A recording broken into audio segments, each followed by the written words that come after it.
The World Unfiltered.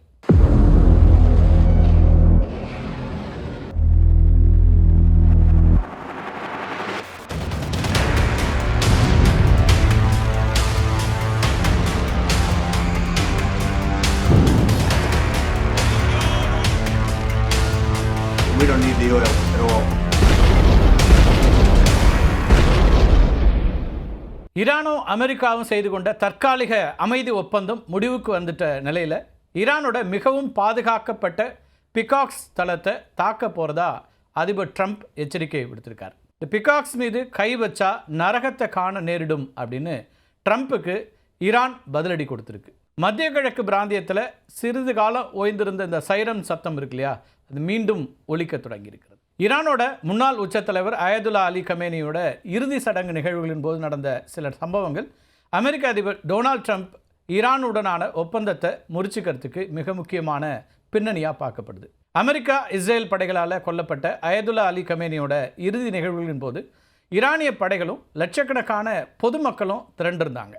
அப்போது ஈரானை தாக்கியதற்கும் தங்களுடைய உச்ச தலைவரை படுகொலை செய்ததற்கும் அமெரிக்க அதிபர் டொனால்ட் ட்ரம்ப் தான் காரணம் அப்படின்னு சொல்லி அசாசினேட் ட்ரம்ப், கில் பிபி அப்படிங்கிற வாசகங்கள் அடங்கிய பதாகைகளை ஏராளமான பொதுமக்கள் ஏந்தி வந்தாங்க. ட்ரம்ப்புக்கு மரண தண்டனை விதிக்கப்படணும் அப்படிங்கிற தொனியிலையும் முழக்கங்கள் அப்போ எழுப்பப்பட்டுச்சு.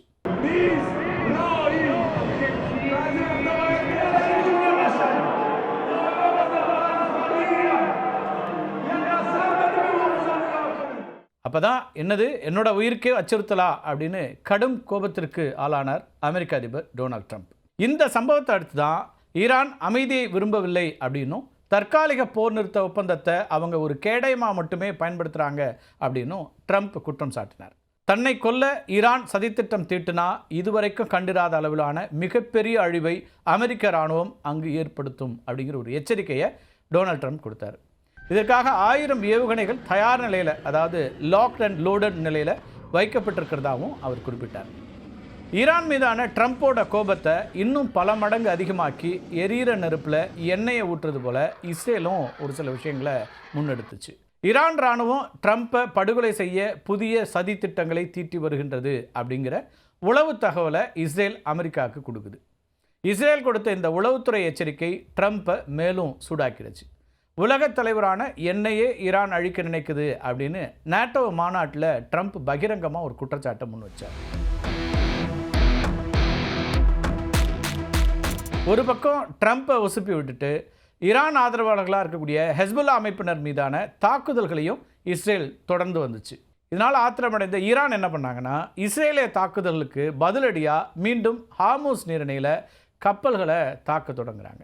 இதுதான் அமெரிக்கா ஈரான் மீது மீண்டும் போர் தொடுக்கிறதுக்கும் போர் நிறுத்த ஒப்பந்தம் முறியறதுக்கும் பிரதானமான காரணமாக அமைஞ்சுது.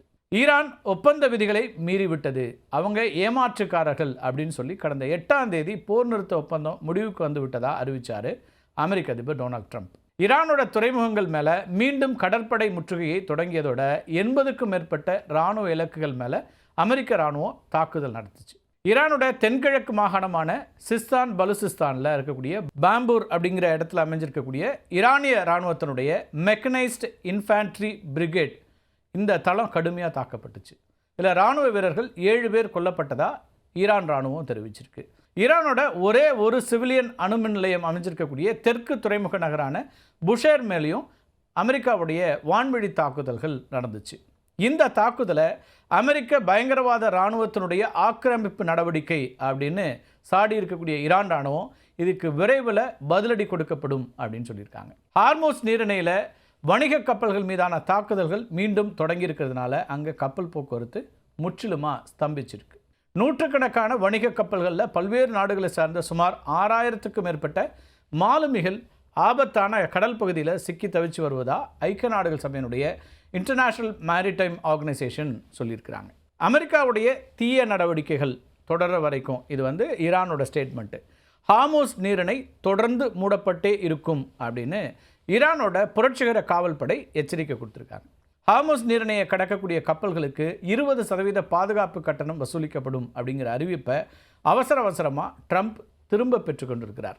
சர்வதேச சட்டங்களின்படி ஹார்மூஸ் போன்ற சர்வதேச கடல் வழி தடங்களில் எந்த ஒரு தனிப்பட்ட நாடும் கப்பல்களுக்கு கட்டணமோ அல்லது வரியோ விதிக்க முடியாது. ட்ரம்ப்போட வெளியுறவுத்துறை அமைச்சர் மார்கோ ரூபியோ, அதே போல் துணை அதிபர் ஜேடி வான்ஸ், இவங்க இதுக்கு முன்னாடி சர்வதேச கடல் வழிகளில் கட்டணம் வசூலிக்கிறது சட்டவிரோதம் அப்படின்னு சொல்லியிருந்தாங்க.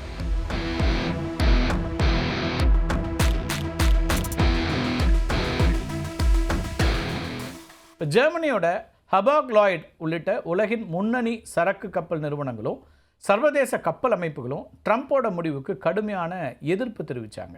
ட்ரம்ப்போட 20% கட்டண அறிவிப்பு வெளியான உடனேயே உலக சந்தையில் கச்சா எண்ணெய் விலை சுமார் 10% வரைக்கும் தடாலடியாக உயர்ந்துச்சு. உலக பொருளாதாரத்தில் இதனால் பெரும் பாதிப்பு ஏற்படும் அப்படின்னு பொருளாதார நிபுணர்களுடைய எச்சரிக்கையும் ட்ரம்ப்போட இந்த பின்வாங்கலுக்கு ஒரு காரணமாக அமைஞ்சிச்சு. ஈரானோட 50க்கும் மேற்பட்ட நிறுவனங்கள், தொழிலதிபர்கள், அது மட்டும் இல்லாமல் வணிக கப்பல்கள் மேலே அமெரிக்கா புதிய கடுமையான தடைகளை விதிச்சிருக்கு. இந்த தடைகள் எல்லாமே ஈரானோட முன்னணி எண்ணெய் அதேபோல் கப்பல் போக்குவரத்து அதிபராக இருக்கக்கூடிய முகமது ஹுசைன் ஷம்கானி அப்படிங்கிறதுக்கு சொந்தமான நிறுவனங்களை குறிவச்சு தான் விதிக்கப்பட்டிருக்கு. இந்த ஒரே ஒரு நெட்வொர்க் மேலே விதிக்கப்பட்ட தடையின் மூலமாக 200க்கும் மேற்பட்ட தனிநபர்கள், நிறுவனங்கள், அது மட்டும் இல்லாமல் கப்பல்கள் அமெரிக்காவுடைய கருப்பு பட்டியலில் சேர்க்கப்பட்டிருக்கு. ஷம்கானியோட ரகசிய நெட்வொர்க் மூலமாக ஈரான் பில்லியன் கணக்கான டாலர் மதிப்பு இருக்கக்கூடிய கச்சா எண்ணெயை விற்று அந்த வருவாய் மூலமாக ஆயுதங்களை தயாரிக்கிறதா அமெரிக்கா குற்றம் சாட்டியிருக்கு. பொருளாதார ரீதியாக ஈரானை மீண்டும் தாக்க தொடங்கி இருக்கக்கூடிய ட்ரம்ப் அந்த நாட்டோட பிகாக்ஸ் மலைத்தளம், பிகாக்ஸ் மவுண்டைன், அந்த மவுண்டன் மேலே ஏவுகணைகளை வீச போகிறதா எச்சரிக்கை விடுத்திருக்காரு. இந்த பிகாக்ஸ் மவுண்டைன் இருக்கு இல்லையா, அது அமெரிக்கா ஈரான் இடையேயான தற்போதைய போரில் மிக முக்கியமான ஃப்ளாஷ் பாயிண்ட்டாக மாறி இருக்கு. இந்த தளம் ஈரானுடைய மத்திய பகுதியில் இருக்கக்கூடிய சாக்ரோஸ் மலைத்தொடருடைய ஆழத்தில் குடைஞ்சு கட்டப்பட்டிருக்கக்கூடிய ஒரு தளம். ஈரானோட புகழ்பெற்ற நடான்ஸ் யுரேனியம் செறிவூட்டல் மையத்திற்கு மிக அருகிலேயே இந்த பிகாக்ஸ் மலைத்தளம் அமைஞ்சிருக்கு. ஈரானோட மிக முக்கியமான ஏவுகணைகள், அதேபோல் ஆயுத கிடங்குகள், இதெல்லாம் இந்த பகுதியில் இருக்கக்கூடியதாக இருக்குது. போர்க்காலத்தின் போது பயன்படுத்தக்கூடிய முக்கியமான இராணுவ கட்டுப்பாட்டு மையங்கள், அதேபோல் சர்வதேச கண்காணிப்புக்கு அப்பாற்பட்டு ஆராய்ச்சி உட்கட்டமைப்புகள், இதெல்லாம் இந்த பிகாக்ஸ் மலைத்தளத்தில் இருக்கலாம் அப்படின்னு கருதப்படுகிறது. இந்த தளம் நிலப்பரப்பிலிருந்து சுமார் 80 மீட்டர்லேருந்து 100 மீட்டர், அதாவது 320 அடிக்கு மேலே ஆழத்தில் பாறைகளை குடைஞ்சி கட்டப்பட்டிருக்கு. அமெரிக்கா மற்றும் இஸ்ரேல்கிட்ட இருக்கக்கூடிய நிலத்தடி தளங்களை தகர்க்கக்கூடிய உலகின் மிக வீரியமிக்க GBU-57 போன்ற பங்கர் பஸ்டர் குண்டுகளால் கூட இந்த மலையினுடைய ஆழத்தில் இருக்கக்கூடிய அறைகளை தொட்டுவிட முடியாது. இயற்கை பாறைகளோட பல அடுக்கு தடிமனான கான்கிரீட், அதேபோல் எஃகு கொண்டு இதனுடைய கூரைகள் பலப்படுத்தப்பட்டிருக்கின்றன. இந்த மலைக்குள்ளேயே ஏவுகணைகளை தயார் செஞ்சு மலையினுடைய பக்கவாட்டு பகுதிகள் வழியாக ஏவக்கூடிய அதிநவீன மிசைல் ஸ்லோக்கள் இருப்பதும் கண்டறியப்பட்டிருக்கு. பிகாக்ஸ் மலையை சுற்றிலும் ஈரானோட சொந்த தயாரிப்பான பாவர் 373, அதேபோல் ரஷ்யாவோட S-400, இந்த ரக அதிநவீன வான் பாதுகாப்பு ஏவுகணை அமைப்புகள் நிலைநிறுத்தப்பட்டிருக்கின்றன. இந்த வான் பாதுகாப்பு அமைப்புகள் இருக்கு இல்லையா, இது என்ன செய்யும் அப்படின்னா, இப்போ எதிரி நாட்டோட விமானங்கள், போர் விமானங்கள், அதே போல் குரூஸ் ஏவுகணைகள், இதெல்லாம் அந்த தளத்தை நெருங்கிறதுக்கு முன்னாடியே சுட்டரிக்கக்கூடிய திறன் கொண்டவை. இந்த தளம் தான் ஈரானுடைய ஒட்டுமொத்த எலக்ட்ரானிக் போர் முறையினுடைய அதிமுக்கிய மண்டலமாக செயல்படுது அப்படின்னு பார்க்கப்படுது. அமெரிக்கா அல்லது இஸ்ரேல் இராணுவங்கள் வான்வழி தாக்குதல் நடத்த முயற்சி பண்ணாங்கன்னா அவங்களோட ஏவுகணைகளுடைய வழிகாட்டுதல் அமைப்புகளை செயலிழக்க செய்யக்கூடிய ஜாமர்ஸ் இந்த மலைக்குள்ளேருந்து இயக்கப்படுறதாக உளவு அமைப்புகள் சந்தேகிக்கப்படுறாங்க. இந்த நிலத்தடி வளாகம் பல கிலோமீட்டர் நீளம் இருக்கக்கூடிய சுரங்க பாதைகளால் பிணைக்கப்பட்டிருக்கு. வெளியிலிருந்து மின்சாரம் அல்லது தண்ணீர் விநியோகம் துண்டிக்கப்பட்டாலும் எந்த பாதிப்பும் ஏற்படாது. ஏன்னா மின் உற்பத்தி கலன்கள், பிரம்மாண்ட நீர் சுத்திகரிப்பு நிலையங்கள், தடையற்ற ஆக்சிஜன் விநியோக கட்டமைப்புகள் அப்படின்னு இது எல்லாமே அமைஞ்சிருக்கக்கூடிய ஒரு கட்டமைப்பு. அணு ஆயுத தாக்குதலே நடந்தாலும் கூட உள்ளே இருக்கிறவங்களுக்கு எந்த பாதிப்பும் ஏற்படாத வண்ணம் வடிவமைக்கப்பட்டிருக்கு. அமெரிக்க அதிபர் டொனால்ட் ட்ரம்ப் இதனை தாக்குவோம் அப்படின்னு எச்சரிக்கிறதுக்கு காரணமே, ஒருவேளை ஈரான் மேலே வான்வழி தாக்குதல் நடத்தப்பட்டால் ஈரானுடைய முப்படைகளும் செயலிழந்தாலும் கூட இந்த ஒரு மலைத்தளத்திலிருந்து மட்டுமே ஈரானால் ஒட்டுமொத்த வளைகுடா பகுதியில் இருக்கக்கூடிய அமெரிக்க தளங்கள் மேலே மிக கொடூரமான பதிலடி தாக்குதலை தொடர்ந்து நடத்த முடியும் அப்படிங்கிறது தான் அதுக்கு அடிப்படை காரணம். ட்ரம்ப்புக்கு பதிலடி கொடுத்துருக்கக்கூடிய ஈரான் என்ன பண்ணுறாங்கன்னா, இந்த ரகசிய நிலத்தடி தளத்தின் மீது அமெரிக்கா கை வச்சா அது தங்களுடைய ரெட் லைனை தாண்டறதா அமையும் அப்படின்னு எச்சரிக்கை கொடுத்துருக்காங்க. ஒருவேளை அமெரிக்கா இந்த தளத்தை தாக்கினால் பதிலுக்கு வளைகுடா பிராந்தியத்தில் இருக்கக்கூடிய அமெரிக்க இராணுவ தளங்கள், அதேபோல் அமெரிக்காவுடைய நட்பு நாடுகள் மேலே கடுமையான ஏவுகணை தாக்குதல்களை நடத்தி நரகத்தை உருவாக்குவோம் அப்படின்னு ஈரான் பதில் மிரட்டல் விட்டுருக்காங்க. அமெரிக்கா ஈரான் இடையே எட்டப்பட்டிருக்கக்கூடிய தற்காலிக போர் நிறுத்தத்தால் கடந்த 2 வார காலம் உலக மக்கள் அனைவரும் ஒரு பெரும் நிம்மதி பெருமூச்சு விட்டிருந்தாங்க. கச்சா எண்ணெய் விலை குறைய தொடங்கியதும், விநியோக சங்கிலி சீரானதும், உலகப்போர் அப்படிங்கிற அச்சம் விலகி அமைதி திரும்பியதும் உலக நாடுகளுக்கு ஒரு தற்காலிக ஆறுதலை கொடுத்துச்சு. ஆனால் கெடு வாய்ப்பாக அந்த 2 வார கால நிம்மதிங்கிறது புயலுக்கு பின் நிலவக்கூடிய அமைதி அல்ல, மாறா ஒரு பேரழிவுக்கான அமைதி அப்படிங்கிறத தற்போதைய போர் பதற்றம் நிரூபிச்சிருக்கு. மீண்டும் கச்சா எண்ணெய் விலையேற்றம், எரிவாயு தட்டுப்பாடு, ரசாயன விநியோக பாதிப்பு அப்படின்னு பேக் டு ஸ்கொயர் ஒன் அப்படிங்கிற நிலைமையை ஈரானும் அமெரிக்காவும் உலக மக்களுக்கு பரிசாக தந்திருக்கின்றன. மீண்டும் ஒரு காணொலியை சந்திக்கலாம் நண்பர்களே. நன்றி, வணக்கம்.